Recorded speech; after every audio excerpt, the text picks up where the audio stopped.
नमस्कार दोस्तों क्या आपने कभी सोचा है कि शेर जंगल का राजा क्यों है? क्योंकि ना तो वो सबसे लंबा है, ना सबसे भारी, ना सबसे ताकतवर और ना ही सबसे ज़्यादा चालाक, लेकिन फिर भी वो जंगल का राजा है। दोस्तों सिर्फ एक ऐसी चीज़ है जो उसको इस जंगल का राजा बनाती है और वो है उसका एटीट्यूड। और यही एटीट्यूड उसको बाकी लोगों से अलग करता है, उसको जंगल का राजा बनाता है। दोस्तों अक्सर जब हम अपनी लाइफ में निराश हो जाते हैं, जब हमको सक्सेस नहीं मिलती, तो हम उन सब चीज़ों को कोसने लगते हैं जो हमारे पास नहीं है।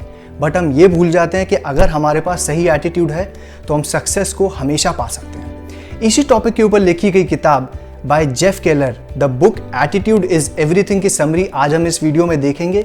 इस वीडियो को देखने के बाद आप अपनी लाइफ को एक पॉजिटिव आउटसेट से देखेंगे और सारी नेगेटिविटी निकाल फेंकेंगे।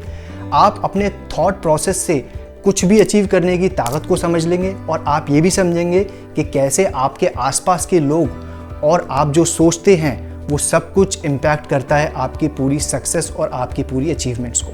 दोस्तों मैं हूं अनुपम शर्मा, आप देख रहे हैं स्टेट ऑफ माइंड। अगर आपने सब्सक्राइब नहीं किया तो कर लीजिए, क्योंकि हर महीने 2 ऐसी बेस्ट सेलर्स की समरी हम यहाँ डिस्कस करते हैं। चलिए शुरू करते हैं।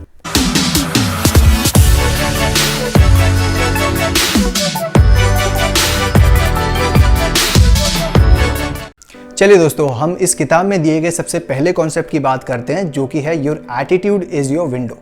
दोस्तों आपके घर के बाहर कितनी भी बेहतरीन सीनरी क्यों ना हो, लेकिन जिस खिड़की से आप बाहर देख रहे हैं अगर वही गंदी हो तो आपको सारा नज़ारा खराब नज़र आएगा। इसी तरह से हर इंसान अपनी बाहरी दुनिया को अपनी एक विंडो से देखता है, जो विंडो होती है उसका एटीट्यूड।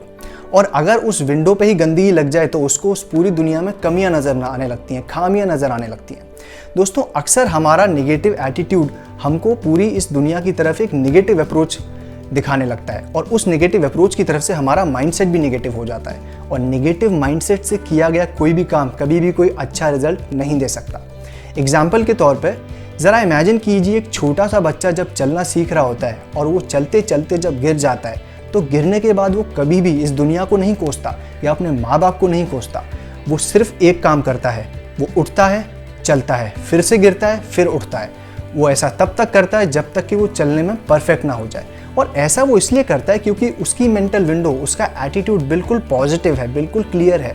उसको सिर्फ एक चीज़ पता है कि अगर वो सक्सेसफुल नहीं हुआ तो उसको फिर से उठ के फिर से ट्राई करना है, क्योंकि उसके अंदर अभी वो नेगेटिविटी नहीं है जिसकी वजह से वो पूरी दुनिया को कोसे। बट वक्त के साथ साथ जैसे जैसे हम बड़े होते हैं हमको लोग क्रिटिसाइज़ करते हैं, डीमोरलाइज करते हैं, कंपेयर करते हैं। जब हम फेल होते हैं तो हमारी ये विंडो गंदी हो जाती है और जब ये विंडो गंदी होने लग जाती है तो हमारे अंदर नेगेटिविटी आती है, जिसके वजह से हम अपने फेलियर्स के लिए दुनिया को कोसने लगते हैं। दोस्तों बहुत ज़रूरी है कि हम अपनी इस मेंटल विंडो को, अपने इस एटीट्यूड को हमेशा साफ रखें, हमेशा पॉजिटिव रखें। और जब भी आप अपनी लाइफ में हताश हो जाएं, आपको ये लगने लगे कि आपका एटीट्यूड नेगेटिव हो रहा है, आपके अंदर नेगेटिविटी आ जाए, तो आपको सिर्फ एक चीज़ ध्यान रखनी है। वो ये ध्यान रखनी है कि आप वही छोटे बच्चे हैं जिसने बचपन में 1000 बार गिर के चलना सीखा। जब बचपन में आप चीज़ वो कर सकते हैं तो आज की डेट में क्यों नहीं कर सकते? आपको अपने वो सारे अचीवमेंट्स याद करने हैं जो आपने अपनी मेहनत से अचीव किए हैं। आपको अपने वो मोमेंट्स याद करने हैं जब आप सक्सेसफुल हैं, ताकि आपको ये रियलाइज़ हो जाए कि आप ये चीज़ पहले भी कर चुके हैं और आप ये चीज़ आगे भी कर सकते हैं। आपको दुनिया को एक पॉजिटिव नज़रिए से देखना है, आपको एक ऑप्टिमिस्ट की नज़रों से देखना है। आपको आई कैंट नहीं बोलना, आई कैन बोलना है। और आपको प्रॉब्लम्स की जगह सॉल्यूशंस पे ध्यान देना है। और मान के चलिए अगर आपने ये पॉजिटिव एटीट्यूड रखने की कला सीख ली तो आपको सक्सेसफुल होने से कोई भी नहीं रोक सकता। चलिए दोस्तों तो अब हम बात करते हैं अपने सेकंड टॉपिक की, जो बोलता है you are a human magnet. Whether you think you can or you think you can't, you are right. दोस्तों इसका साफ साफ सा मतलब ये है कि अगर आपको लगता है कि आप कर सकते हैं या आपको लगता है कि आप नहीं कर सकते तो आप सही हैं, क्योंकि जैसा आप सोचते हैं वैसा ही आप करते हैं। दोस्तों सक्सेस का राज सिर्फ 6 शब्दों में छुपा हुआ है और वो 6 शब्द हैं we become what we think about. दोस्तों ये बहुत ही कॉमन सी बात है और बहुत ही सेल्फ एक्सप्लेनेटरी बात है कि जैसा हम अपने विचार रखते हैं वैसा ही हमारे एक्शंस में रिफ्लेक्ट होता है। एक सिंपल सी क्रोनोलॉजी समझिए, आपके थॉट्स आपके वर्ड्स में बदल जाते हैं, आपके वर्ड्स आपकी बिलीफ को डिफाइन करते हैं और जैसी आपकी बिलीफ होती है वैसे ही आप एक्शंस लेते हैं और जैसा आपका एक्शन होगा उसी से निकलेगा आपका रिजल्ट। इसको मैं एक बहुत ही सिंपल से एग्जाम्पल से समझाता हूँ। यहाँ दो दोस्तों की बात करता हूँ, राहुल और अंकित। राहुल और अंकित दोनों क्लासमेट्स हैं, दोनों का ही सपना है एक बहुत बड़ा सेल्समैन बनना। जहाँ राहुल के दिमाग में हमेशा ये विचार आता है कि वह कभी भी एक अच्छा सेल्समैन नहीं बन सकता क्योंकि उसके पास वो स्किल्स नहीं है। राहुल के ये थॉट्स उसके शब्दों में भी निकल के आते हैं और वो अपने दोस्तों को भी ये चीज़ बार बार बोलने लगा कि मैं शायद कभी अच्छा सेल्समैन ना बन पाऊँ, जिसकी वजह से उसका बिलीफ सिस्टम काफ़ी वीक हो गया। और जैसे ही उसका बिलीफ सिस्टम वीक हुआ, उसने वो सारे एक्शंस लेना बंद कर दिए जो कि उसको एक अच्छा सेल्समैन बना सकते थे। तो अब जब एक्शन ही नहीं लिया तो रिजल्ट कहाँ से आएगा। वहीं पर अंकित, जो कि राहुल का एक बहुत ही अच्छा दोस्त है, उसका शुरू से यह मानना था कि वह एक ना एक दिन दुनिया का नंबर 1 सेल्समैन ज़रूर बनेगा। इसी थॉट की वजह से उसके वर्ड्स में, उसकी बातों में भी यही रिफ्लेक्ट होता। वो लोगों से हमेशा बोलता रहता कि मैं बनूंगा, मैं दुनिया का नंबर 1 सेल्समैन बनूंगा। और ये बोलते वक्त उसका खुद के ऊपर भरोसा बहुत ही पक्का हो गया, उसका बिलीफ सिस्टम बहुत ही पक्का हो गया। अब जब किसी का बिलीफ सिस्टम इतना पक्का हो जाए तो वो उस चीज़ को पाने के लिए एक्शंस तो लेगा ही। और मैं ये नहीं बोल रहा कि अंकित ने जो भी एक्शन लिए उससे वो दुनिया का नंबर 1 सेल्समैन बन जाएगा, बट एक सक्सेसफुल सेल्समैन तो बन ही जाएगा। दोस्तों, यहाँ सबसे ज़्यादा इंपॉर्टेंट समझने वाली बात यह है कि रिजल्ट तो तभी आएगा जब आप एक्शन लेंगे, और आपका एक्शन हमेशा आपके थॉट से शुरू होता है। जब तक आप किसी चीज़ को करने के बारे में सोचेंगे नहीं, जब तक आप पॉजिटिव नहीं सोचेंगे तो करेंगे कैसे। इसलिए कभी भी किसी चीज़ को शुरू करने से पहले निगेटिव थॉट्स मत लाइए, उस चीज़ के बारे में पॉजिटिव रहिए। यहाँ ऑथर ने हमको 2 प्रैक्टिसेस बताई हैं जिससे कि हम अपना माइंडसेट पॉजिटिव रख सकते हैं।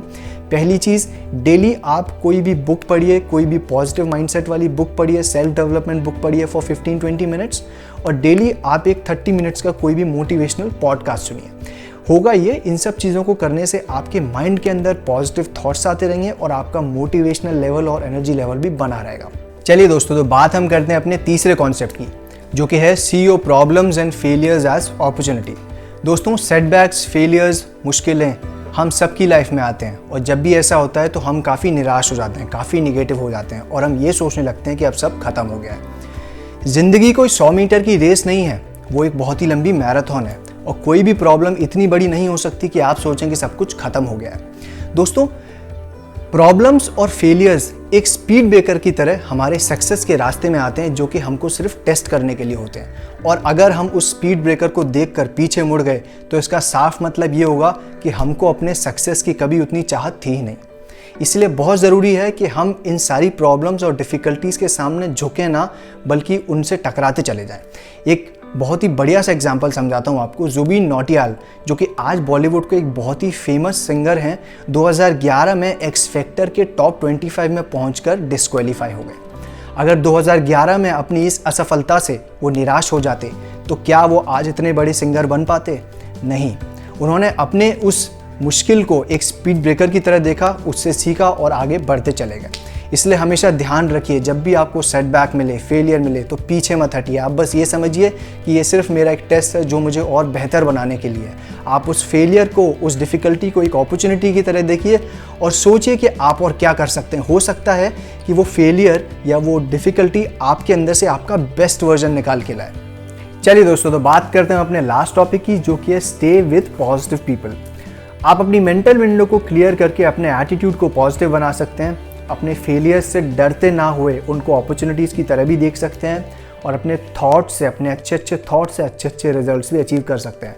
बट अगर आपके आसपास के लोग नेगेटिव हैं तो इस सब का कोई भी फ़ायदा नहीं है, क्योंकि जैसे आपके आसपास के लोग होते हैं वैसा ही आपके थॉट्स पे इम्पैक्ट आता है। अगर आप खुद को नेगेटिव लोगों से घेर लेंगे तो उनकी नेगेटिव एनर्जी आपके थॉट्स को भी नेगेटिव बना डालेगी। वहीं अगर आप पॉजिटिव लोगों से सराउंडेड रहेंगे तो आपका एनर्जी लेवल हमेशा हाई रहेगा, आप हमेशा मोटिवेटेड फील करेंगे। इसलिए बहुत ज़रूरी है कि आप ये डिसाइड करें आपको हमेशा पॉजिटिव लोगों के आसपास रहना है।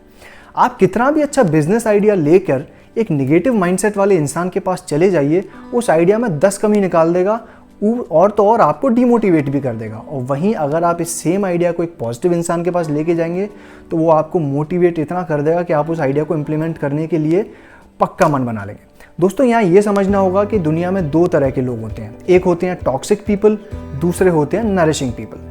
टॉक्सिक पीपल वो लोग होते हैं जिनके थॉट्स हमेशा नेगेटिव रहते हैं, जो हमेशा नेगेटिव माइंडसेट से दुनिया को देखते हैं, और वो कभी भी आपको किसी चीज़ के लिए मोटिवेट नहीं करेंगे, बल्कि they will always drag you down. जहां दोस्तों नरिशिंग पीपल हमेशा पॉजिटिव माइंडसेट से अपनी ज़िंदगी गुजारते हैं, उनके थॉट्स, उनकी बातें सब कुछ पॉजिटिव होता है और वो आपको हमेशा नई नई चीज़ों के लिए मोटिवेट भी करेंगे। तो फैसला आपका है कि आपको अपने आसपास पॉजिटिव पीपल चाहिए या नेगेटिव पीपल। दोस्तों, हमने इस वीडियो में ये सीखा कि कैसे आप अपनी विंडो को क्लियर करके अपना एटीट्यूड अच्छा बना सकते हैं, कैसे आप अच्छे थॉट्स से शुरुआत करके अच्छे एक्शंस ले सकते हैं जिससे आपको अच्छे रिजल्ट्स मिलें, और कैसे ये बहुत ज़रूरी है कि आप अपने फेलियर्स को सिर्फ एक टेस्ट की तरह देखें और कभी भी उससे हारें ना। और इन दी एंड हमने ये भी सीख लिया कि क्या रोल प्ले करते हैं हमारे आसपास के लोग हमारी लाइफ में। दोस्तों, आज की वीडियो में बस इतना ही। अगर आपको ये वीडियो पसंद आए तो इसको लाइक करिए, शेयर कीजिए और चैनल को सब्सक्राइब करना मत भूलिएगा। आपसे मुलाकात करते हैं अगले वीडियो में। Thank you.